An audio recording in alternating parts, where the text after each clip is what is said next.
decision made. Ain't no lot to see. All those plans I made for myself, I got nobody else to lean on.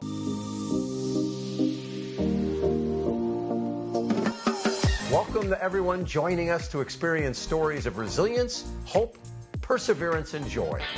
Move over to a sport chair, basketball wheelchair. Category of Best Video are... We love you guys.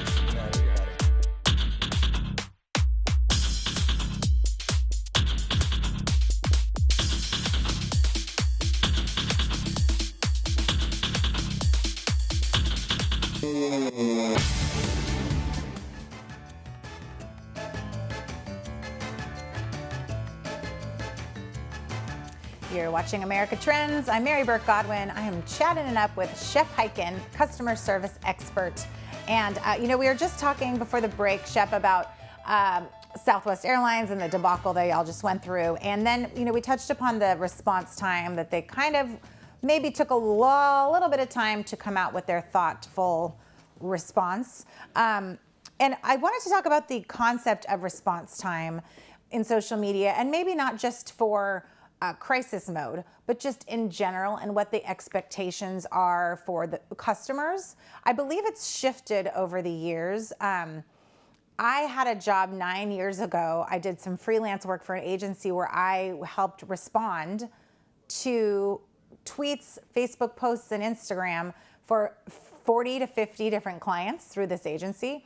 And because their rule was respond within an hour. This was 9 years ago. So it was, I'd work sometimes a 12-hour shift, and I'd have to get voices down for all the different, hotels and whatever it was.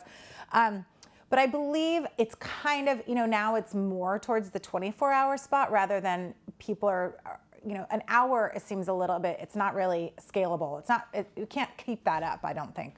But what are your thoughts on that, and what are you experiencing? Sure. Well, first of all, I applaud the company that says, let's try to respond within an hour.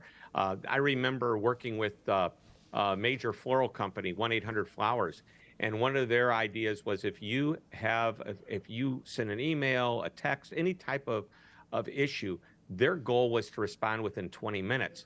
Because, there's an emotional state behind, I sent my loved one flowers and they didn't get them. Oh my, maybe it was they were in recovery mode and sent the flowers. Yeah. Right. But I actually did some research on that. And if you allow me to put on my glasses, so I could read it. Waiting on the phone. People hate to wait. That's like a rhyme. And 3% are willing to not wait any period of time. 7% become frustrated after a minute. 36% frustrated after waiting 5 minutes. So you can imagine right there, you've got 40 some odd percent that are willing and maybe to give you up to 5 minutes. Waiting for a text response. Texting to me should be almost immediate.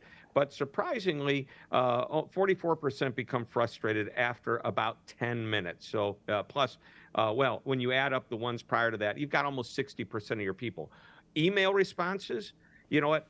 I can't believe that some companies wait 2 and 3 days to email a response back. Frankly, if I wanted my question answered in 3 days, I would have waited 3 days to get back the answer. But I can go on and on. We have social media responses. By the way, here's the thing about a social media response. Most people are okay waiting several hours. But if it's a negative comment that somebody's made, I would make every effort to resolve that as quickly as possible. Your positive comments you should respond to as well. Yes. You should get on there and at least thank them for leaving a nice comment and somehow personalize it if you can. But, and by the way, there's great AI programs, artificial intelligence programs that will do that for you, create different responses for different positive comments so they're not always seeming to be canned. But the negative response, you need to deal with that as quickly as possible. Urgency is the key. I just shared with you my 5-step process. It's a tongue twister, Shep's 5 steps. And that last step when dealing with a problem is urgency. How quickly can you get it done? Mm-hmm. And people become frustrated if they have to wait really almost any length of time to get their problems resolved. Here's the thing. If you tell them how long they're going to have to wait, if you do communicate with them and you say, we're going to get back to you in 2 hours, and then you do, they're happy. Yeah. Ideally, even do it a little bit sooner than 2 hours. So set an expectation, one that the customer agrees on, and then figure out a way to maybe exceed it by a minute or two. But I like that concept. I do love, during the holidays, let's say, when I would send something and I'd get something in it, I'd get a auto reply saying, we will answer this within the next 24 to 48 hours or whatever it was. And that helped me say, okay, to set my expectations and then know. But yeah, I do think it's very important to reply, like you said, even to the positive ones, because then those people will keep coming back even more. When I get a reply to from a business, I love it. It makes me feel very My buddy Jay heard. Bear, who is an expert, says that when you put something on social, a customer puts something on social that's negative, and then how the company responds, he says it's like a spectator sport. Right. You get to watch what's happening. Is it going to turn into a debacle, or are they going to figure out how to make it right? Right. Which, going back to Southwest, I have pretty much a feeling that they'll make it right somehow. Or they'll do something funny. I'm actually waiting for them to do a funny post about this because they're so good at making fun of themselves. I want to talk about a concept that I've seen you talk about, which is that the employees are the CEO of the moment. And going back to what you were saying about Southwest, really making sure their employees are happy. Let's talk about that for just a moment. Sure. I have this idea, I call it the awesome responsibility, that at any given time, one person in a company represents everybody in that company, and they represent the brand. Hence, they are the CEO of the moment. They can make decisions that will make or break that customer's desire to want to come back and do business with this company again.